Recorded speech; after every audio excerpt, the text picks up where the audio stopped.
Hi friends, എല്ലാവർക്കും നമസ്കാരം. ഇന്നേക്ക് நல்ல அடிப்பொலி கோழிக்கோடன் அரிப்பத்திரியோட ரெசிபி தான் நான் உங்களுக்கு ஷேர் பண்ண போகிறேன். அடிப்பொலி மீன்ஸ் ரொம்ப சூப்பர் என்ன அர்த்தம். கேரளாவில் மலபார் இடங்களில் ஃபேமஸான இந்த அரிப்பத்திரி பார்வையில் சப்பாத்தி மாதிரி இருக்கும். ஆனால் சப்பாத்தி செய்கிறதுலும் கொஞ்சம் வித்தியாசமான ரீதியில் தான் மாவு பிசைஞ்சு பத்திரி சுட்டெடுக்குவாங்க. சுட்டெடுத்து எவ்வளோ டைம் ஆயாலும் சாஃப்டாகி அப்படியே இருக்கும். இந்த பத்திரியில் எண்ணெய் தடவை தேவையே இல்லை. ரொம்ப ஹெல்த்தியான இந்த பத்திரி பிரேக்ஃபாஸ்டாயும் லஞ்சாயும் டின்னராயும் சாப்பிடலாம். தேங்காய் பால் ஊற்றியும் அதே மாதிரி எல்லா வித நான்வெஜ்ஜு குழம்பிൻ്റെ கூடையும் வெஜ்ஜு குருமையோட கூடையும் நல்ல காம்பினேஷனாக இருக்கும். எப்படி செய்யலாம்னு பார்க்கலாம். அதுக்காக 2 கப்பு வறுத்த பச்சரிசி மாவு நான் எடுத்திருக்கு. அதே கப்பில் 1/2 கப்பு പച്ചരിസി മാവ് തനിയായും എടുത്തിരിക്ക്. ഇനി 2 കപ്പ് മാവിലേക്ക് 1/2 ടീസ്പൂൺ ഉപ്പ് ചേർത്ത് നല്ല മിക്സ് பண்ணி എടുത്തിരിക്ക്. இந்த மாவில் നിന്ന് 20 മുതൽ 22 பத்திரி வரைக்கும் நமக்கு கிடைக்கும். இனி ஒரு கடாய் அடுப்பில் வச்சு சூடு பண்ணியிருக்கு. அதிலேக்கு நம்ம மாவு எடுத்த அதே கப்பில் 3 கப்பு தண்ணி ஊற்றி கொதிக்க வைக்க போகிறேன். 2 கப்பு மாவுக்கு 3 கப்பு தண்ணி தான் கரெக்டாக இருக்கும். அதிலேக்கு 1 டீஸ்பூன் தேங்காய் எண்ணெயோ சன்ஃப்ளவர் ஆயிலோ ஊற்றி நல்லா கொதிக்க விடலாம். நல்லா கொதித்ததுக்கப்புறமா மாவு கொஞ்சமாக அதிலேக்கு போட்டு ஒரு கரண்டி வச்சு நல்லா கிண்டி எடுக்கலாம். ஒரு கையில் மாவும் மறு கையில் கரண்டியும் வச்சு நல்லா கிண்டணும். இந்த டைமில் ஸ்டவ் லோ ஃப்ளேமில் வச்சுக்கோங்க.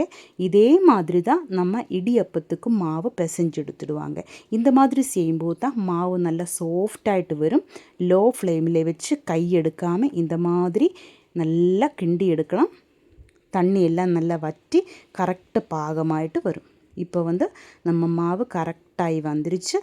இனி மூடி வைக்கலாம் ஒரு 5 நிமிஷம். அப்படியே மூடி வச்சதுக்கப்புறமா 5 நிமிஷம் அதுக்கப்புறமா இன்னொரு பாத்திரத்திலேக்கு நமக்கு மாற்றிக்கலாம். கை வச்சு நமக்கு இனி மாவு பிசைஞ்செடுக்கலாம். நல்ல சூடாக இருக்கும். அதுக்காக பச்சை தண்ணியிலேக்கு கை டிப்பு பண்ணியதுக்கப்புறமா இப்படி மாவு பிசைஞ்செடுக்கலாம். ஆனால் கையில் அதிகம் தண்ணி ஆகக்கூடாது. மாவிலேக்கு அந்த தண்ணி வரும். அதனால் கை டிப்பு பண்ணி உடனே எடுத்துடணும். இந்த மாதிரி மாவு நல்லா பிசைஞ்செடுக்கணும். 5 நிமிஷம் இந்த மாதிரி செய்யணும். மாவு நல்லா சாஃப்டாகிட்டு வரும். பாருங்கள், நம்ம மாவு நல்லா ரெடி ஆகிட்டு வந்துகிட்டே இருக்குது.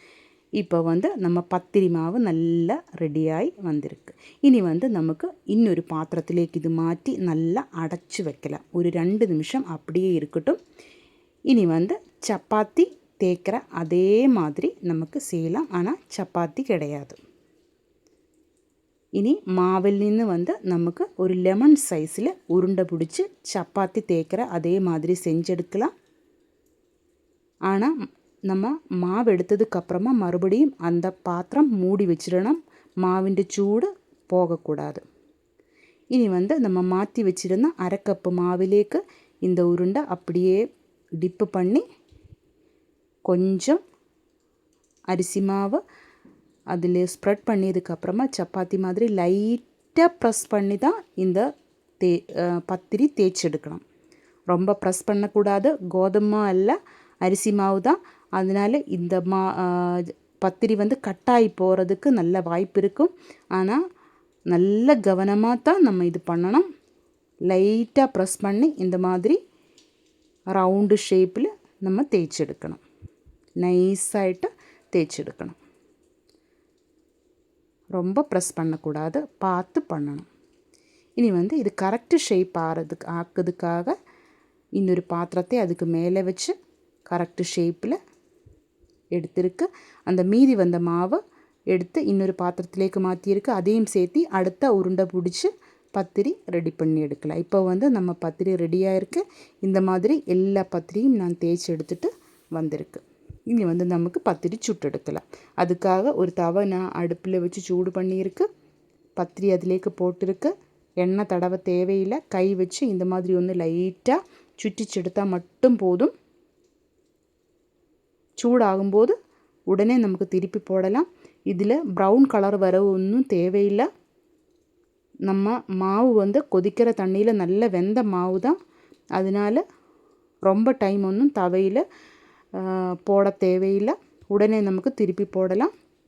மாவு நல்லா பொங்கி வந்துடும். பத்திரி நல்லா பொங்கி வந்துடும். இப்போ வந்து நம்ம பத்திரி ரெடி ஆயிடுச்சு. உடனே வந்து நம்ம தவை வந்து நல்லா க்ளீன் பண்ணணும். என்னாச்சு, அந்த பச்சரிசி மாவு அதில் தீஞ்சு இருக்கும். அடுத்த பத்திரி போடும்போது அது வந்து அதிலேக்கு பிடிச்சிடும். அது வராமல் இருக்கிறதுக்காக தவை க்ளீன் பண்ணி அடுத்த பத்திரியை போட்டு சுட்டெடுக்கலாம். நல்லா பொங்கி வரும்போது திருப்பி போடலாம். இவ்வளோதான். இதிலேக்கு வந்து எண்ணெய் ஒன்றும் தடவை தேவையில்லை.